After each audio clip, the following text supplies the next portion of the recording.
Joey Gala. Isa po ako yung scuba diving instructor sa Boracay. So, nandito po ako sa inyo para gusto ko po sana share sa inyo ang miracle na po na nangyari sa buhay ko. Gawa ko ng Sunday International. Napatigil po ako sa pagtuturo ko ng scuba diving dahil po sa aking malaman. Parang palubhang karamdaman. So, dati po, hindi po kasi ko palatot ko. May nararamdaman po ako, pinababayaan ko na po. So, kaya po, isang araw, nakakaranas po ko ng nahirap sa pagtuming. At tuwing gabi-gabi po, hindi na ako pinatutulog. So, medyo naano na po ako, kumbaga na-alarm na po ako. So, nabilit po ako ng aking may bahay magpatingin. Una pong patingin ko ay sa paramedic sa may EDSA. Dahil may kaibigan po kami doon na Chinese expert sa colon cancer. So, nung tinest niya po ako, sabi niya po sa akin, sa tagal po niya ng expert pagtingin sa colon cancer, dahil po yung mother niya namatay po sa colon cancer, kaya po siya nagpakadalibhasa sa colon cancer. So, sa pagtingin niya po sa akin, sa 100% daw po, 98% na nakasigurado siya na may colon cancer ako. So, medyo nalungkot po ako. Kaya lang po, talagang ako po kasi isang tao na practical at pagka nagkakaroon po ako ng problema, kahit sa buhay malubhana, so sabi ko, sarili ko, bakit kaya ako nagkakaroon? At sa family po namin, wala po family po namin may sakit na cancer. Ang sakit lang po ng family namin is heart attack. So bakit kaya ako nagkaroon ng cancer? So sabi nung doktor, kung hindi ka pa sure, gusto mo pwede ka magpa-second opinion. So nagpa-second opinion po ako ng PGS. Nung magpa-second opinion po ako ng PGS, kung 98% po ang sinabi sa akin sa Polymedic, pagdating po ng PGS, 100% na nakakasigurado sila. So, gano'n na nga po. So, positive na po yung sinasabi ng doktor. So, wala na po. Sabi ko, talagang ganyan. Wala, kahit ayoko man tanggapin, wala na po magagawa. So, tigas po, may katigasan din po ulo ko kasi practical na po, ayoko na rin po pag-asusin ng pamilya ko. So, siyempre po kasi pag sinabi natin po cancer, hindi lang po sakit sa bulsa buhay natin. Talagang gagastos tayo ng malaki pagka sinabi natin ang sakit po ang cancer. So, pinabayaan ko po siya. Pinabayaan ko na lang po siya. Sabi ko, kung talagang kalawin sa akin yung gusto, so, binibigay ko na lang yung sa Panginoon. Hanggang sa nag-lead po ako. Doon po ako napilitan na ipasok ng hospital.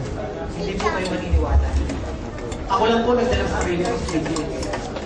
Nung nag-bleed na po ako, naka-pampers na po ako kasi hindi ko na po siya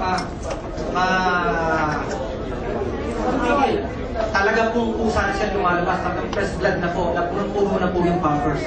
Pagdating ko po ng PGS sa emergency room, sinabi ko lang po sa doktora na nakita ko sa loob, Dok, pakigamot niyo po ako, baka hindi na po ako aamoy. Pagkasabi ko po ng gano'n, nag-blackout na po lahat, nawala po paningin ko, na gano'n na po, bumagsak na po ako sana. Pero kararinig ko pa po ang ginagawa ng mga doktor na nakabulok po sila. Medyo andyan na po sa kanila ako ng mga dextrose. So, pinaglalabanan ko, pati po puso ko, humingi ko na po sa paggalang sa pagkibo. Ako po kasi isang tao na hindi basta-basta bumibigay. Kahit po ganun ang naranasan ko, sabi ko sa sarili ko, sa may lumabang ka. Dahil ikaw lang din ang makaligtas ka. So, ganun pa. Paano kung hindi mangyayari na gano'n para tumitibig na po ang dugo ko, ang tibok ng puso ko? Alam niyo po ba natira sa dugo ko? 70/40. Day ko pa raw po yung sinaksak na naubusan ng dugo. Pero po 70/40. Kaya po talaga nag-collapse na ako. So napilitan po ako ngayon ay confined sa hospital. Di ito na po, lahat po ng test ginawa sa akin sa PGS. Lahat po ng test ginawa. So ang sabi sa akin ng doktor, isa lang. kailangan operahin ka. Kailangan matanggal yung bukol sa loob ng katawan mo. So, Doc, sabi ko, kung uoperahan niyo po ba ako, yung po bang cancer ko mawawala?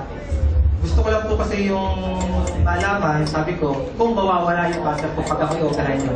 So, sabi po sa akin ng doktor, hindi kami nakakasigurado na mawawala cancer mo. So, kaya lang ka namin uoperahan para huwag kumalat yung iba. So, sabi ko nga po sa inyo kanina, ako po isang practical na tao. Sabi ko nga po sa loob-loob ko, kung ako hindi naman pala 100% na matatanggalan ang cancer sa katawan ko pag-opera nila, so bakit pa po ako magpapahiwa ng katawan? Practical lang po, bakit po hindi? Hindi po nakakasigurado doktor na matatanggal yung cancer ko. Ayaw ko na rin po lumaban kasi bakit po? Pag-agasusin ko lang po pamilya ko. Alam niyo naman po kung magkano abutin pagka tinuloy ko ang gamutan sa cancer. So, ang ginawa ko po, para wag lang po ako maoperahan ng doktor kung ano-ano pong alibay ang ginagawa ko. So, nandiyan po na yung kung may bahay ko ay hindi makahagilap ng pera. Kasi kahit pa paano po sa PGH, kahit pa sabihin libre, may binabayaran ko kahit pa paano. So, sabi ko lang po sa doktor, baka po pwede nyo akong bigyan ng 2 araw na pass. Kasi kung hindi po akong gagawa ng paraan para kumuha ng pera, hindi po ako may makapag-raise. Pero huwag po kayo mag-alala ako, ako'y babalik. Pero saan po kayo talagang patakas na po ako ng ospital? Talagang hindi ko po gusto mong magpa-opera. Kasi talagang sabi ko nga po sa sarili ko, hindi naman matatanggal eh. So bakit pa ako magpa-opera? So madaling po sabi, lumabas po ako ng ospital. Pero bago po ako lumabas ng ospital, ginamit ko naman po yung isip ko na kahit po paano, maipisan yung nararamdaman ko. So ang hiningi ko lang po sa doktor, bigyan nila ako ng reseta sa pampatigil ng dugo na sanik-sanik at saka yun sa kirot na mararamdaman ko ng tramadol. So yun lang po ang iniinom ko. 1 taon po lumipas, wala po akong ginagamit na gamot, kundi yun lang po. Tinitiis ko po yan pagka nakikita po ako ng pamilya ko na sumasakit. Halos minsan po, hindi ko po pinakikita sa kanila kasi ayoko rin po sila masaktan. So kahit po masama na pakiramdam ko, alam niyo naman po sakit ng cancer, pagka yung sinumpong, talagang lahat po ng santo tatawagin niyo. Pero hindi ko po pinakikita sa pamilya ko kasi ayaw po sila masaktan. Tiniis ko po, halos naka-1 taon ako na wala po pong iinom. So nandiyan na po na hindi na po ako nakakatulog. Kayo po ba, sino po ba dito nakahaya ang aking naranasan? Talagang fighting spirit lang po ginawa ko. 8 months po ako hindi natutulog. Sino po ang tao makagawa ng 8 months po hindi natutulog? Talagang nilalabanan ko lang po sarili ko. Bakit po hindi ako nakakatulog? Pagdating po ng gabi, kumikirot po. Tatakbo po ako ng CR. Pag upo ko ng CR, wala naman po lumalabas. Lumalabas po kakapraso, may kasama pang dugo. Pagbalik ko po ng higaan, seconds lang po para na naman ako madudumi. Takbo na naman po ako ng CR. So paano po kayo matutulog? Ganun at ganun po. Inabot ng 1 taon hanggang sa 8 months po ako hindi nakatulog. Paano usap mo ko takot-takot? Biro niyo po, nananalangin ako sa itaas. Sabi ko, Lord, kung talaga hindi niyo po ako pagagalingin, baka pwede pong kuhanin niyo na ako para hindi na ako mahirapan. At ako po isang lilyong lubos na, pati po, patawarin nga po ako sa taas, pati magulang ko, inatatawag ko na. Sabi ko, Mama, kuhanin mo na ako. Hirap na ako. Talagang hirap na po ako eh. So, pag ganun po nangyayari, talagang wala na po. Kumakain po ako na nakahiga na nakakagilid. Hindi po ako nakakaupo, hindi po ako nakakatayo. Bakit po? Pag nakatayo po, ganyan ang tuhod ko. Para na po ako 80 anyos na tao. Hindi ko na po kanito kayo eh. Naaalala ko nga po, pumunta ako rito sa Bali, sa Santa International. Hawak-hawak po ako ng 2 tao. Uupo po ako dyan, nakatagilid ako. Kasi hindi nga po ako, nandito po yung rectal cancer ko. So, nakinig lang po ako. Sabi ko, nung una nga po, hindi ako naniniwala sa Ismaelman. Hindi ko naniniwala. Pero sabi ko, bakit hindi ko subukan? Hindi naman ako operahin. Hindi rin naman ako tutukan. So, susubukan ko lang. Alam niyo po ba ginawa sa akin ng miracle ng Santa International? Nakaka-3 box pa lang po ako na ginagamit ko po yung powder. Pinatulog po ako ng body.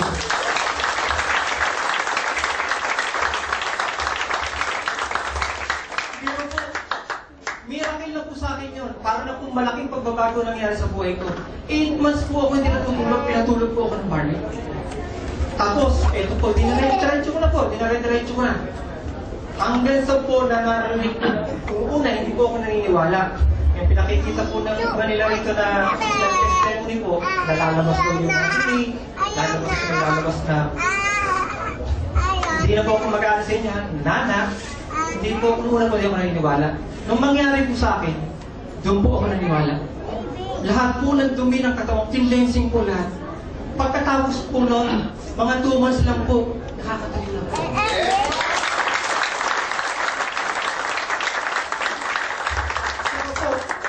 Naging regular po ang pagdumi ko. Naging regular po. Sabi ko, Diyos, gusto po, marami po salamat. Siguro po, talagang binabayan ako ni Lord na hindi pa ako gustong mawala. So, binabayan ako sa tulong ng aking ng Sunday International. So, napakalaki pong bagay ang nangyari sa buhay ko. Pero po, parang second life ko na po ito. Kita niyo naman po sa pag sinabing cancer, bibigyan na po. May nakakaligtas, pero bigyan na. Sa ngayon po, napakalakas. Ako na po nagsasabi sa inyo. Gumaling po ako, try ko po ang check-up ko. Hanggang sa yung mga doktor ko po na dati po tumingin sa akin, ano raw po ginawa ko? Bakit daw po nawawala, unti-unti po nawala yung bukol sa loob. So hindi ko po sa kanila sinasabi na nagtitake ako ng herbal kasi usually po sa doktor hindi naman sila naniniwala sa mga herbal kundi talagang medicine sila. Kaya po, yun po sa salamat ko po talaga sa Sante International. Kaya po, sabi ko nga po, hanggang sa ako po nakatingin ng aking mata, hindi ko po makakalimutan ang Sante International.